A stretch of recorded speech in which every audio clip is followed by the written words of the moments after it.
Bonjour, alors cette vidéo est un petit peu particulière parce que je vais parler un petit peu de mon intimité et j'ai rarement fait ça. En vrai, déjà, avec les amis, je suis plutôt assez pudique pour dire des choses comme ça enfin, disons que j'aurais pas parlé de ça en temps normal. Et comme en même temps, je suis engagé avec vous dans un partage sur la connaissance de soi, sur la manière de vivre, la pleine conscience, la vie, l'énergie, les émotions. Évidemment, par rapport à ce qui m'est arrivé ces derniers jours, je me suis dit que ça pouvait être intéressant d'en parler. Parce qu'en réalité, il y a quelques jours, ma mère est décédée. Et ce qui m'a encouragé en fait à vous en parler aussi, c'est qu'il y a pas mal de personnes qui m'ont dit, dans ma famille, dans mes amis, qui étaient au courant, qui m'ont dit « je sais pas comment tu fais pour garder le sourire, pour garder le moral, j'ai écrit un texte, j'ai fait de la musique, j'ai dit un texte à la cérémonie, donc pour tenir, pour être comme ça. » Enfin, il y a plusieurs personnes en fait qui m'ont dit je sais pas comment tu fais. Donc j'avais envie de dire regarde les vidéos de la super école, puisque j'en parle depuis longtemps et évidemment là c'est un cas pratique qui, a priori, pour les gens, est forcément quelque chose de très dur, de très difficile, de très insurmontable. J'ai beaucoup de gens, d'ailleurs, qui me disent « courage pour cette période difficile ». Parce que voilà, c'est associé à quelque chose de difficile. Et effectivement, pour parler de mon histoire, un petit peu, j'étais quand même très proche de ma maman. J'étais le troisième enfant, le petit dernier qui est la chouchoutée. Et donc forcément, j'étais très proche et du coup, je voulais parler de ça parce que c'est un partage en fait. On est en train de partager tout le temps sur les vidéos ensemble, sur comment on peut vivre nos émotions, comment on peut vivre avec notre mental, à quoi ça sert tout ça finalement. Et je pense que beaucoup de personnes se pose la question jusqu'où ça me mène dans ma confiance en moi-même, dans ma stabilité émotionnelle, mentale, de faire ces exercices-là, de faire ces pratiques-là. Est-ce que vraiment ça va m'apporter tout ce qu'on pourrait supposer que ça m'apporte, de changer ma manière de voir les choses, de vivre ma vie d'une certaine manière plutôt que celle que j'ai jusqu'à maintenant, etc. Et c'est vrai que je me dis, tant qu'à faire, je peux partager un moment comme ça qui est un cas concret en fait. Et donc parler un petit peu plus de mon intimité, même si c'est pas à la base mon genre, mais je joue le jeu avec vous parce que je me suis engagé à ça finalement, en parlant de tout ça, de choses très fines, de la connaissance de soi sur YouTube. Donc a priori, je me dis, même quand il y a des moments difficiles, entre guillemets, eh bien, on peut en parler, et c'est peut-être là que c'est justement, que ça peut faire résonner justement peut-être le plus, parce que c'est pas abstrait, mais c'est concret. Pour commencer, déjà, juste pour remettre la situation un petit peu telle qu'elle était, ma mère est morte d'un cancer du cerveau, qu'on lui avait diagnostiqué incurable. Donc a priori, elle pouvait s'y attendre, même si moi, je suis plutôt quelqu'un de positif. Elle, c'est quelqu'un qui était très anxieuse. Mais moi, j'étais plutôt quelqu'un de positif et j'essayais de l'encourager à pouvoir se soigner, à essayer d'autres choses. Elle a fait plus ou moins certaines choses que je lui avais conseillées. Elle n'a pas tout fait parce que je suis pas son médecin et que je suis que son fils. Donc, elle a déjà écouté beaucoup de choses. Et puis voilà, bon. Et puis ça s'est très bien passé pendant 1 an et demi, elle a très bien tenu et puis très rapidement, là en 1 mois, ça s'est dégradé et finalement elle nous a quittés dans ce plan matériel et voilà, juste pour dire que moi du coup j'ai été confronté à effectivement une très grande tristesse. Alors c'est pas pareil que quand il y a un accident, que quand il y a, où on peut ressentir d'autres types d'émotions. Moi, j'ai ressenti, comme la colère, comme l'injustice ou que sais-je, là, j'ai ressenti surtout de la tristesse de la voir se dégrader, de la voir être pas bien, de la voir lutter, de la voir, c'est évidemment, en plus tous les jours j'allais la voir et c'est évidemment, j'ai ressenti de la tristesse. Et c'est là où je veux en venir, c'est que je me suis pas empêché de vivre la tristesse. Comme je vous le dis depuis le début, les émotions sont faites pour être vécues. Donc j'ai ressenti ma tristesse, j'ai pleuré avec elle. Elle pouvait plus parler, donc c'était frustrant pour elle de pas pouvoir parler. Et moi, c'était frustrant qu'elle puisse pas s'exprimer. Donc, mais en même temps, du coup, ça faisait monter une forme de tristesse. Bon, pour plein de raisons. Enfin, comme vous pouvez imaginer, quand on perd quelqu'un, toutes les personnes proches qu'elle va plus voir, ses petits enfants qu'elle voulait voir, et puis la souffrance dans laquelle on suppose qu'elle est, par empathie, etc. Donc j'ai ressenti cette souffrance, j'ai ressenti cette tristesse. Et comme je vous le dis depuis le début, l'émotion, en fait, je la laisse passer, je la laisse circuler en moi sans m'y attacher, sans m'accrocher à elle. C'est-à-dire que quand j'étais avec elle, oui, j'avais tendance à être triste et à la voir triste. Et si on me demandait des choses sur elle, etc., ça pouvait. Ou s'il y avait certains souvenirs qui remontaient à la surface, ça créait un moment de tristesse. Mais sinon, après, dans mon quotidien, j'étais pas triste parce que mon quotidien, ça reste l'instant présent. Et ça, j'en parle tout le temps aussi, c'est-à-dire que avec elle, oui, je suis triste, mais quand je suis plus avec elle, mon instant présent, comme là maintenant, mon instant présent, c'est là. Je suis en train de parler avec vous, je suis en train de caresser les herbes, d'être dans les herbes hautes, dans un environnement qui est agréable. Je suis pas en train de revivre l'émotion que je vivais avec elle. Dans une démarche de pleine conscience, en fait, on est naturellement de plus en plus dans l'instant présent et de plus en plus maître de ses pensées. Comme on est maître de ses pensées, si j'avais un souvenir, par exemple, qui me venait, je pouvais laisser surgir, passer, mais pas m'accrocher. Ce souvenir pouvait créer une émotion et en même temps, je le laissais passer et je le soufflais. Et puis, en fait, avec bienveillance et avec tendresse, je laissais surgir cette émotion et je la laissais passer. Parce que je suis pas accroché avec mon mental, un mental qui serait comme ça, forcément tout le temps en train de figer l'émotion, à retenir l'émotion. Moi, au contraire, je suis dans cet instant et du coup, l'instant, il est là et l'émotion, elle pouvait venir et puis repartir. Évidemment, au bout d'un moment, je me suis dit, c'est le moment peut-être de lui dire au revoir. Je sais pas où elle en est, ce qu'elle pense de tout ça, si elle croit encore qu'elle va s'en sortir ou pas. Elle pouvait plus parler. Donc elle pouvait pas me dire, on n'a pas pu discuter de ça. Mais en même temps, moi, à un moment donné, je me suis dit, il faut que je lui dise au revoir, il faut que je lui dise à quel point je l'aime, à quel point elle a été exceptionnelle comme maman, même si elle avait plein de défauts, comme toutes les mamans, et des défauts qui m'énervaient en tant qu'enfant, surtout quand j'étais adolescent. Après, j'avais fait quand même un travail entre-temps de nettoyage, de me libérer des attentes que je pouvais avoir par rapport à ma maman. C'est vrai que c'est peut-être un point que j'aurais dû expliquer avant, mais pour dire que peut-être en amont, avant que nos parents partent de ce monde matériel, il y a déjà un travail à faire qui est se libérer de nos attentes. Se libérer de nos attentes, que ce soit un parent parfait, qui soit mieux, qui soit plus heureux, qui soit plus épanoui, qui soit moins anxieux. Moi c'était une maman qui était quand même très s'agripper sur ses enfants, qui vivait à travers ses enfants. Donc moi j'ai dû faire un travail là, de me libérer de ses attentes, tout ça avant qu'elle nous quitte. Donc ça, si vous voulez, c'est quand même peut-être un point de départ important à vivre avant que ça arrive. Et en même temps, quand ça arrive, c'est vivre l'émotion, la vivre, et première étape, et puis ensuite lui dire au revoir, lui dire qu'elle peut partir, qu'on est là, qu'on est grand.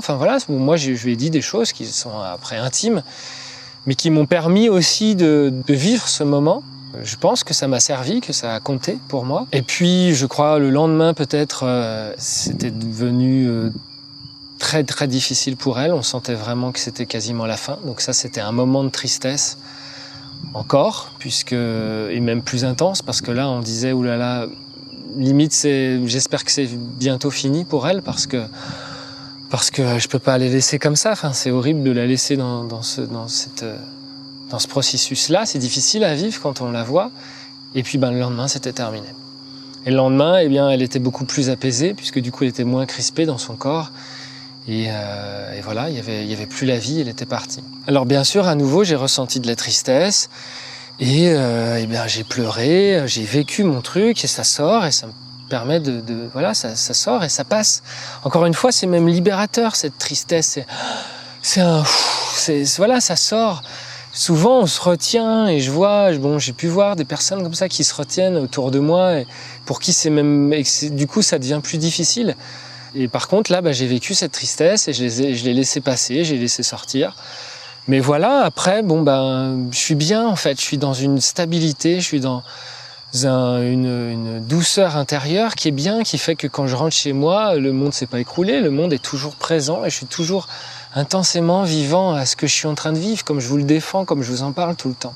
Après, j'ai écrit un texte pour retracer un petit peu sa vie, mais pas sous forme de biographie, sous forme d'émotions, de sentiments, sous forme de vécu, de tout ce que j'avais envie de lui dire, tout ce que ses amis, sa famille avaient envie de lui dire.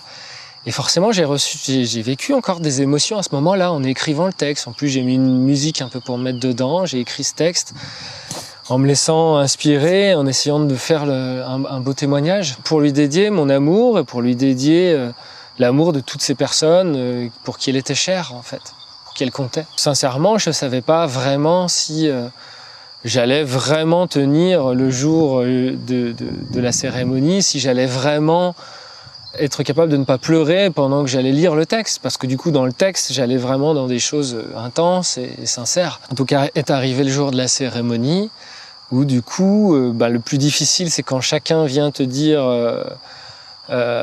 sois fort avec les larmes aux yeux, donc là c'est un petit peu moi je suis quelqu'un d'empathique aussi, de sensible, donc évidemment ça fait monter un petit peu les larmes, sauf que je garde toujours le sourire parce que c'est beau en fait, c'est beau de voir ces gens qui avaient de la tendresse, qui avaient de l'amour, qui sont tristes. Donc moi en fait ça me met le sourire, ça me remplit en même temps. Parce que j'essaye de voir le beau, parce que c'est ce que je vous dis depuis le début, j'essaye d'aimer chaque instant, parce que je vois le beau, parce que j'aime chaque instant. Et là c'est beau en fait, c'est des moments de sincérité, c'est des moments où on se permet d'être faible et pas d'être fort, mais justement on se permet de craquer. Il y a des gens qui viennent me prendre dans leurs bras et qui pleurent. Moi aussi j'ai mes larmes et en fait je m'en fous, il n'y a aucune importance d'avoir des larmes, on va pas se retenir de ressentir la tristesse. Et en même temps j'ai ce sourire qui m'est naturel parce que j'aime ce moment-là, parce que j'aime parce que c'est beau, parce que c'est un moment de vie qui est intense. Parce que je dis ce sourire parce qu'après les gens me témoignent, oh merci de ce sourire, ça nous fait du bien dans une cérémonie comme ça, on n'a pas l'habitude de voir un sourire, mais en fait, justement, encore une fois, si vous suivez mes vidéos, vous savez ce que j'en pense de la vie, on crée les émotions nous-mêmes, on peut choisir nos émotions, on n'est pas obligé de les subir. Donc là, oui, il y a quelque chose où d'une certaine manière où je subis l'émotion parce qu'elle vient d'un environnement extérieur, elle vient d'un décès de quelqu'un de proche. Du coup, si vous voulez, l'émotion, je l'ai pas créée moi, elle vient de mes entrailles, elle vient de loin en fait cette émotion, mais je la vis, sauf que je la subis pas, je l'aime cette émotion et du coup, c'est vachement plus doux, c'est vachement plus confortable. Ensuite, quand on connaît l'énergie et les 5 mouvements, comme je vous en ai déjà parlé, vous pouvez vous référer à la vidéo sur les 5 mouvements par exemple où j'en parle. Eh bien, la tristesse, c'est le poids, c'est lourd. Et quand on sait ça, quand on le vit dans son corps, ce mouvement énergétique, eh bien, c'est simple. Il suffit de se remettre dans l'autre état énergétique pour compenser. C'est-à-dire, si on sent que c'est lourd et que je m'écroule au niveau des poumons et qu'il y a vraiment cette tristesse, eh bien, je respire et je refais monter l'énergie et je ressens cette énergie. C'est-à-dire, le mouvement dans mon corps, dans mes reins, et ça monte dans mes poumons. Et du coup, ça vient compenser. C'est-à-dire que, au lieu d'être abattu par la tristesse, je remets de l'énergie et en fait, ça me permet à la fois de vivre cette tristesse, mais pas d'être abattu et de pas aller dans le trou et de pas se perdre dans l'émotion. Et en fait, du coup, je suis dans un équilibre où je ressens la tristesse, mais en même temps, j'ai de la tendresse et en même temps, je suis dans une certaine stabilité énergétique parce que je suis pas en train de descendre l'énergie, mais elle s'élève. Et plus elle s'élève, plus je trouvais tout beau et plus la cérémonie était belle parce qu'il y a eu de la musique, parce qu'il y a eu des belles personnes qui étaient là avec nous. Même si c'était dans l'intimité, il y a beaucoup de gens qui sont venus quand même. Et pendant cette cérémonie, j'ai vécu quelque chose dont, c'est pareil, en général, je parle pas de ce genre de choses-là. Mais voilà, je joue le jeu, comme je vous l'ai dit, on joue le jeu de la sincérité ensemble sur YouTube. J'ai vécu une reliance très forte à ma maman où je suis senti fusionner avec ma maman. C'est-à-dire un peu comme, vous savez, pour ceux qui ont fait les animaux totems sur le site, quand on rencontre les animaux totems, il y a un moment où c'est possible qu'on fusionne avec l'animal totem et qu'on devienne l'animal totem. Et donc, évidemment, moi, c'est quelque chose qui m'est déjà arrivé avec de nombreux guides comme ça, comme les animaux totems, d'être l'animal totem et de ressentir son pouvoir avec, par exemple, si je suis le puma, et ressentir ces deux jambes-là dans ses jambes, etc. Bon. Et bien, en fait, j'ai ressenti ça avec ma maman. C'est-à-dire que j'ai ressenti une ouverture du cœur et en fait, à un moment donné, parce que je lui avais demandé, je lui avais dit...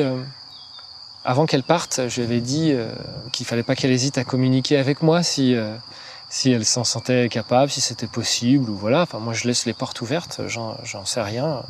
Jusqu'à maintenant, je suis pas médium, mais je me suis dit pourquoi pas. Donc je lui dis, puis elle le sait que je serais très ouvert à ça si elle avait envie d'essayer. Donc bon, bref.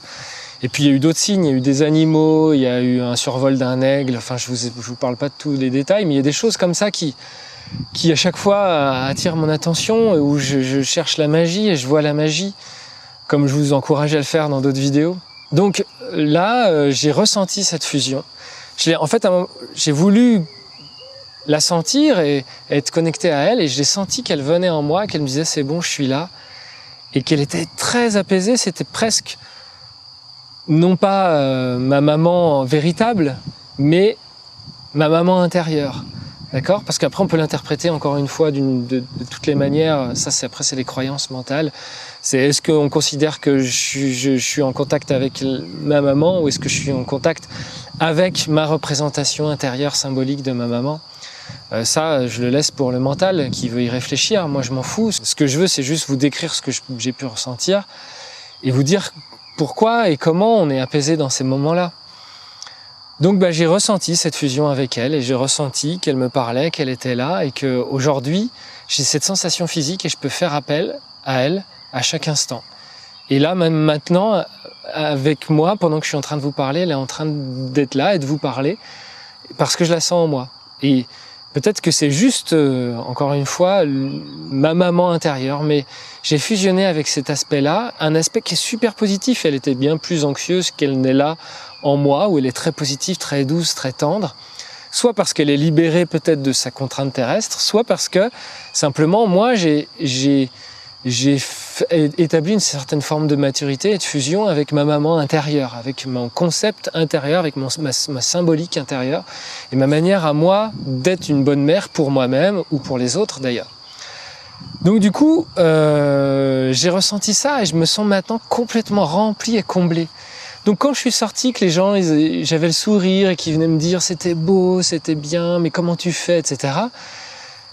Je leur ai pas dit je ressens ma maman à l'intérieur de moi. Voilà, je peux pas dire ça. Et en même temps, je me suis dit oui, puisque tout le monde me demande comment je fais, peut-être je peux parler de ça. Voilà. Après tout, soyons sincères et puis peu importe. Et encore une fois, je pense que ça sert à rien d'essayer de mettre des interprétations mentales. Moi, ce que je sais aujourd'hui, c'est qu'avec tout ce que je vous transmets, tout ce que j'essaye de témoigner, de faire que ma philosophie de vie, ce que je peux vivre, ce que je peux ressentir, toutes les expériences qui m'ont construit font qu'aujourd'hui, j'ai un langage, une communication avec vous, et vous me suivez sur YouTube. Je me dis pourquoi pas être sincère et voilà, et parler de moments qui arriveront tout à chacun, et qui sont vécus comme difficiles, parce qu'après, les commentaires, les messages qu'on reçoit, c'est courage pour ce moment difficile. À chaque fois, c'est difficile, mais moi, en réalité, j'ai pas vécu ça du tout comme quelque chose de difficile. J'ai vécu ça comme quelque chose de doux, comme quelque chose de sincère. J'ai vécu ça comme quelque chose de difficile pour elle. Pour elle, ça a été, à mon avis, difficile, puisqu'elle voulait pas mourir, qu'elle était en résistance, qu'elle a eu ressenti non pas trop de douleur pour le coup, parce que c'était plutôt de la paralysie, mais après de la souffrance mentale, d'être enfermée dans ce corps qui ne réagissait plus. Elle a vécu des choses difficiles, donc moi, par empathie, j'ai pu vivre ces choses-là, et comme je vous dis, après, en même temps, comme je suis dans mon corps, je les vis, je ressens cette empathie, mais je suis pas, déséquilibré par l'émotion, je suis pas désorienté, je suis là, je suis dans mon corps, je suis là, je la ressens. Ok, et en même temps, après, je reste quand même dans cet instant présent, même si c'est quelque chose qui est là. Et après, le processus pour dire au revoir, et je vous passe toutes les étapes, parce que sinon ça ferait une vidéo trop longue, mais c'était juste pour que vous ayez une idée, cette étape est douce, et cette étape, elle est énergétique, elle est remplie quand on commence à connaître, à ressentir cette énergie en soi, les mouvements, donc à compenser cette tristesse qui nous abat par un mouvement ascendant. Et quand on fait preuve de tendresse, qu'on est bien, qu'on est là avec soi-même, eh bien, en fait, c'est pas une épreuve difficile, c'est une épreuve qui est belle. Et je vous dis ça parce que je suis profondément persuadé que si vous m'écoutez, c'est que vous en êtes capable. Vous venez pas écouter quelqu'un dont vous pensez que c'est débile ce qu'il raconte. Vous venez écouter quelqu'un et vous êtes là à la fin de la vidéo avec moi parce que vous estimez que c'est intéressant ce qu'il dit. Et si vous vous dites ça, c'est parce que ça vous parle, parce que vous avez cette vérité-là en vous, parce que vous avez cette perception des choses et que vous vous dites oui, pourquoi pas. En fait, si vous êtes en train de m'écouter, c'est juste pour vous conforter que c'est possible.